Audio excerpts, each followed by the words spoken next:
Welcome to Chanderi coaching classes. ये हमारी Chanderi coaching classes की फर्स्ट पॉडकास्ट सादिक सर और मोइन सर के साथ। ये हमारे मोइन सर और मेरा नाम सादिक है। मैं आपको आज के पॉडकास्ट में बहुत महत्वपूर्ण विषय पर चर्चा करने वाले हैं, जो कि लिखा हुआ है कक्षा 10वीं पास होने के बाद कौन सा विषय लें। आखिर हमें ये वीडियो जब बनाने की ज़रूरत क्यों पड़ी?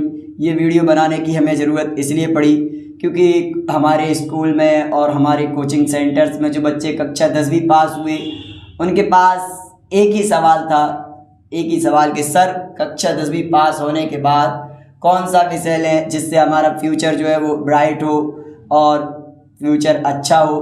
तो इन्हीं बातों पर हम चर्चा करने वाले हैं। इन सवालों के जवाब हम मोइन सर से लेने वाले हैं, जो कि हमें बताएंगे कि हमें कक्षा 10वीं पास होने के बाद कौन सा विषय लें जिससे हमारी, इसमें सब स्थितियां बताएंगे सर, किस प्रकार से आपको सब्जेक्ट लेकर के किस लाइन में जाना है, कैसा क्या करना है, और सब चीज़ें हम आपको बताने वाले हैं इस वीडियो में कि कक्षा 10वीं पास होने के बाद कौन सा विषय लें, क्या लें।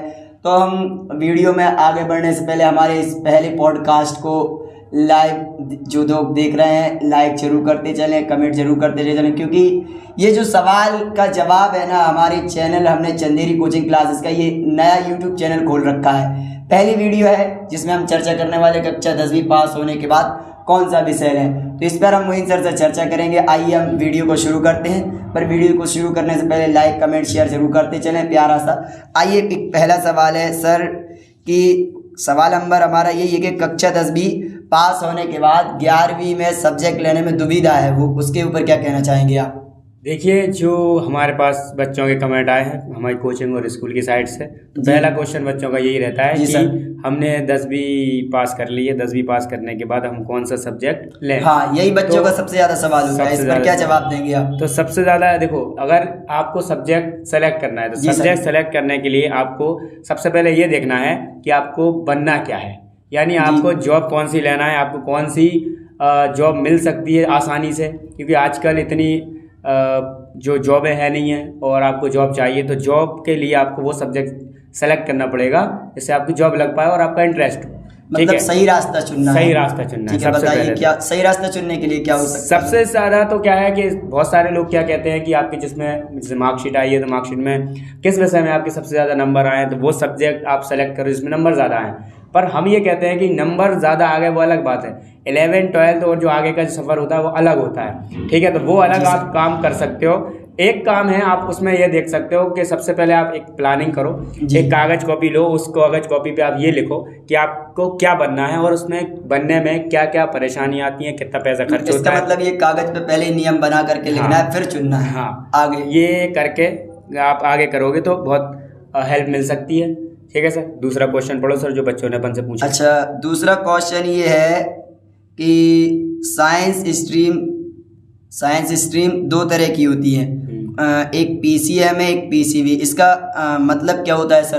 देखो, बच्चे जो कमेंट करते हैं वो हमसे ये पूछना चाह रहे हैं, बच्चे ये कह रहे हैं कि अगर हम साइंस सब्जेक्ट लेते हैं तो मतलब दूसरे बच्चे और साइंस ले रहे हैं और हम ले रहे हैं साइंस, मतलब नहीं ले पा रहे हैं साइंस, तो क्या करें हम? और अगर हम साइंस लेते हैं तो क्या हमें मौका बन सकता है, क्या अपॉर्चुनिटी बनती है? तो देखिए, साइंस लेने पे आपको दो कैटेगरी मिल जाती है। एक तो मिल जाती है पीसीएम। पीसीएम का मतलब होता है फिजिक्स केमिस्ट्री मैथ। अच्छा, पीसीएम का मतलब ये होता है फिजिक्स केमिस्ट्री मैथ।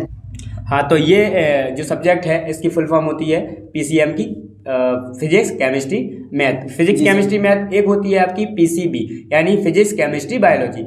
अगर आप बायोलॉजी लेते हो, मतलब फिजिक्स पीसीबी लेते हो, तो उसमें आप क्या डॉक्टर बन सकते हो, है ना, मेडिकल की पढ़ाई कर सकते हो, है ना, और भी जो मेडिकल फील्ड होती है उसमें जा सकते हो, ठीक। और अगर आप मैथ लेते हो तो मैथ बनने में आप सीधे इंजीनियर, आर्किटेक्चर जो होते हैं वो बन सकते हो आप, ठीक है। और उसके बाद ऐसा नहीं है कि आप टीचिंग लाइन में नहीं जा सकते हो, या फिर अदर रेलवे का फॉर्म नहीं डाल सकते हो, पुलिस में नहीं जा सकते, ये सब तो सब कॉमन है, ठीक है। सब्जेक्ट के बाद जो जैसे आर्ट्स ले लेते हैं बहुत सारे बच्चे, तो आर्ट्स लेने के बाद, मैथ लेने के बाद, बायोलॉजी लेने के बाद कुछ कैटेगरी क्या होती हैं डिफाइन कर देता है वो रास्ता कि ये ले सकते हो, इसके बाद ये कर सकते हो, ये नहीं कर सकते।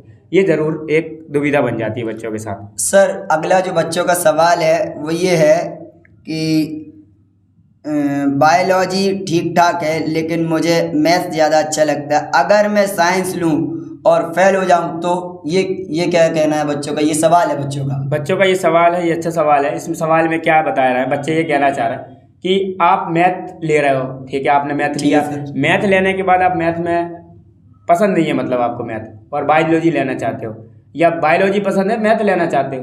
तो देखो, अगर पसंद है इसका मतलब आपको अच्छा आता है वो चीज़, अगर नहीं आता है इसका मतलब पसंद नहीं है।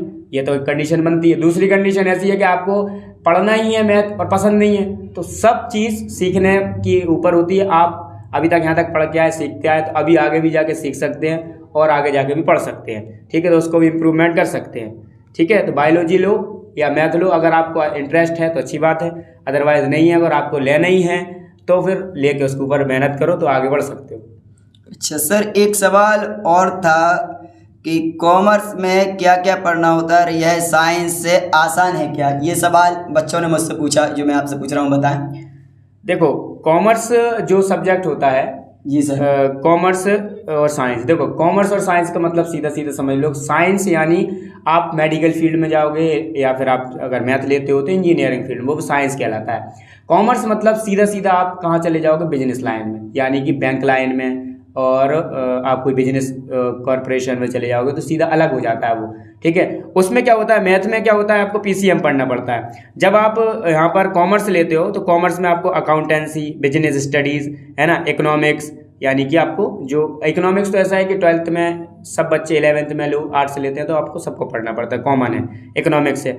अगर आप उसमें उसके साथ अगर आप मैथ लेना चाहते हो तो मैथ भी रहता है उसके अंदर, ठीक है, और भी बहुत सारे हैं। अब इससे क्या क्या हो जाता है, आप जैसे बिजनेसमैन बन जाते हो, फाइनेंशियल, चार्टर्ड अकाउंट, जो सीए बनते हैं चार्टर्ड अकाउंट बनते हैं, वो बन जाते हैं, और मार्केटिंग कर सकते हैं इससे, अगर आप क्या लेते हैं, अगर आप कॉमर्स लेते हैं तो। और साइंस तो आपको बता ही दिया हमने, मैथ का और बायोलॉजी का, तो आप ये चीज़ें इनका काम कर सकते हो। सर मेरे कुछ छात्रों का एक सवाल और था। सवाल ये था कि कुछ बच्चे मैथ ले रहे, कुछ बच्चे साइंस ले रहे, तो एक सवाल था कि और आर्ट्स, मेरे दोस्त कहते हैं कि आर्ट्स लेने वाले बच्चे कमज़ोर होते हैं, इस पे क्या कहेंगे आप सर? नहीं, आर्ट्स लेने वाले बच्चे कमजोर होते हैं, इस पे क्या कहेंगे सर आप? ऐसा कुछ नहीं है, आर्ट्स वाले बच्चे कमजोर नहीं होते। जैसे आईएएस आईपीएस बनते हैं, एसडीएम बनते हैं, आपके तहसीलदार बनते हैं, सीओ बनते हैं, सीएमओ बनते हैं, तो ये क्या कमजोर होते हैं? कमजोर नहीं होते हैं। क्या होता है, अगर आप सब्जेक्ट कोई सा भी लेते हो तो वो डिफाइन कर देता है कि आपको किस फील्ड में जाना है और कौन सी जॉब आपकी लग सकती है, ठीक है। आप जैसे साइंस लेते हो तो आप इंजीनियर बन सकते हो, आर्ट्स से लेकर नहीं बन सकते। अगर आप चाहें तो दोबारा से 12वीं करके और दोबारा से फिर आप इंजीनियर भी बन सकते हो और आर्ट्स भी पढ़ सकते हैं। ऐसा कुछ नहीं है, कमज़ोर कोई नहीं है, सब सब्जेक्ट अपनी अपनी जगह स्ट्रांग है और सबकी अपनी अपनी अच्छी जॉब है और उनकी बहुत फेमस है वो जॉब है भी आजकल। सर ये मेरे एक छात्र का एक सवाल और था, उसने मुझे बहुत बार कॉल किया और ये सवाल पूछा कि लेकिन सर अगर मैं गलत स्ट्रीम चुन लूँ तो क्या मैं बाद में स्ट्रीम बदल सकता हूँ, ऐसा कुछ है क्या? हाँ, तो ये ऐसा है, स्ट्रीम आपने जैसे आप एडमिशन करने का, जैसे अपने का 1 जुलाई को एडमिशन होना है तो 1 जुलाई से पूरी जुलाई चलना है। अब पूरी जुलाई के अंदर आप जब तक आपका ऑनलाइन काम नहीं हुआ, यानी ऑनलाइन फॉर्म नहीं भरा गया, ऑफलाइन फॉर्म भरने के बाद, तो आपके पास ऑप्शन रहता है 10 दिन या 5 दिन के बाद अगर आप उसको चेंज करना चाहें तो कर सकते हैं। अगर कंप्यूटर पे अपडेट हो गया तो फिर उसको बदलना थोड़ा सा मुश्किल हो जाता है, फिर प्रोसेस थोड़ी लॉन्ग हो जाती है। चेंज कर सकते हैं, ऐसा कुछ नहीं है। अच्छा सर, एक सवाल और था, पूछा था, ये तो हो गया। वो पूछ रहा है सर मैंने कोई टेस्ट नहीं दिया, क्या मुझे ऐसा करना चाहिए? यानी पढ़ने लिखने में मैंने कोई टेस्ट नहीं दिया, क्या ऐसा मुझे करना चाहिए? देखो, अगर आपने इसको टेस्ट करके नहीं देखा, यानी क्वेश्चन ये था कि बच्चे कह रहे हैं कि मैंने सर पढ़ के नहीं देखा है मैथ, या आगे की 11th 12th में बायोलॉजी नहीं देखी, मैथ नहीं देखा, आर्ट्स नहीं देखा, तो मैं क्या करूं? तो आपके पास जो बड़े लोग हैं, यानी जो कर चुके हैं, 11th 12th कर चुके हैं, 12वीं पढ़ चुके हैं, तो उनसे आप थोड़ा सा सजेशन ले सकते हैं कि 11th अगर हम मैथ ले रहे हैं तो कैसा होगा मैथ, है ना, बायोलॉजी ले रहे हैं तो बायोलॉजी कैसी होगी, आर्ट्स ले रहे हैं तो आर्ट्स कैसा होगा। ये चीज़ें आप थोड़ा डिस्कस करके थोड़ा अपने हिसाब से, या फिर आपके पास मोबाइल है तो उससे भी आप निकाल के देख सकते हैं। जो लोग आर्ट्स से लिए रहते हैं या मैथ लिए रहते हैं या जो भी आपके पसंद के लिए सब्जेक्ट होता है वो आप उनसे चर्चा कर सकते हैं। सर आखिरी सवाल है मेरा आपसे, इसके बाद मैं आपसे कोई सवाल नहीं करूंगा। आखिरी सवाल है क्योंकि वीडियो बहुत लंबी हुई जा रही है। एक आखिरी सवाल सर, क्या मुझे अपने दोस्तों की तरह ही स्ट्रीम चुननी चाहिए या अपने पेरेंट्स की बात माननी चाहिए? ये बच्चों का सर सबसे मोस्ट इम्पोर्टेंट सवाल होता है कि एक बच्चे ने सब्जेक्ट लिया, वो उसी के साथ चले जाते हैं, या फिर माँ बाप उसको, तो वही पूछ रहा हूँ। बच्चे ने पूछा था कि क्या मुझे अपने दोस्तों की तरह स्ट्रीम चुननी चाहिए या अपने पेरेंट्स की बात माननी चाहिए, इस पर आप थोड़ी सी चर्चा करें। इस पर ये है कि बच्चे आजकल देखते हैं अपन कि जो बच्चा एक दोस्त का ग्रुप रहता है, दोस्तों का ग्रुप, तो दोस्त क्या करते हैं कि किसी ने कोई सा भी सब्जेक्ट लिया तो सारे क्या करते हैं वही सब्जेक्ट लेके चले जाते हैं, मतलब सारे सब्जेक्ट वही लेते जाते हैं। ये नहीं देखते कि जो मेरा दोस्त है वो स्ट्रांग है उस सब्जेक्ट में, तब उसने लिया। आप उस सब्जेक्ट में स्ट्रांग हो तो आप लो। ऐसा नहीं है कि भीड़ जैसे मत करो, जैसे भीड़ की चाल कहते हैं जिसको अपन, कि एक भीड़ आगे चल रहा है तो फिर वो पूरा वैसे ही चलते चले आएंगे। ऐसे ही जो कहावत है उसको दोहराओ नहीं। आपको ये करना चाहिए कि आप किस चीज़ में परफेक्ट हो, किस सब्जेक्ट में परफेक्ट हो, वो सब्जेक्ट सेलेक्ट करो, फिर उससे आगे आप काम करो। ये नहीं कि दोस्ती निभाना है, दोस्ती अलग बात है, वो निभाना ठीक है। अगर आप उस चीज़ में परफेक्ट हो, आप काबिल हो, आप कर सकते हो, ठीक है। अगर आपको नहीं भी आता और आपके मन में है दृढ़ शक्ति है कि आप कर सकते हो उस चीज़ को, तो आप फिर उसको ले लो। आप दोस्तों के साथ भीड़ में चलने से बेहतर है कि आप अपना एक डिसीजन लो और उस डिसीजन पे काम करो। यानी वो रॉबर्ट फ्रॉस्ट की जो एक पोयम है द रोड नॉट टेकन, शायद उसी के बारे में उसमें भी यही बताया जाता है।